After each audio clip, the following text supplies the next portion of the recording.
అందరికీ అంతర్జాతీయ మహిళా దినోత్సవ శుభాకాంక్షలు. నా పేరు పద్మజ. నేను డీసీపీ మల్కాజ్గిరి రాచకొండ కమిషనరేట్.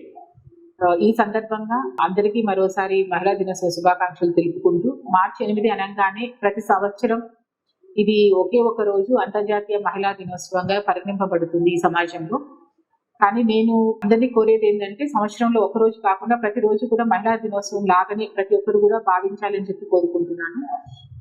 ఇంతవరకు మనకున్న ప్రాచీన రోజుల్లో చూసుకుంటే స్త్రీ యొక్క ఔన్నత్యం, గొప్పతనం అనేది మనందరికీ తెలుస్తుంది. స్త్రీ అంటేనే ఒక సృష్టి. స్త్రీకి ఉండాల్సినటువంటి ఒక ఆప్యాయత కానీ, ఒక శక్తి, ప్రేమ, ఇవన్నీ కూడా మనము గుర్తుంచుకుంటే మనలో ఉన్నటువంటి ఒక అద్భుతమైన శక్తి కానీ అవన్నీ మనకు కనిపిస్తుంది. మనం ఎవరో ఒకరు గురించి ఎదురు చూడడం, మనం ఎవరో మన గురించి మనల్ని చెయ్యి ఇచ్చి పైకి తీసుకొస్తారు అనుకోవడం చాలా పొరపాటు. ప్రతి ఒక్క మహిళలో వాళ్ళకు ఉన్నటువంటి స్కిల్స్, టాలెంట్స్ అన్నీ ఉంటాయి. అది మనమే వెలికి తీసుకొని బయటకు రావడం అనేది మహిళలు సాధికారత గురించి చేసేటటువంటి మొదటి అడుగు అది.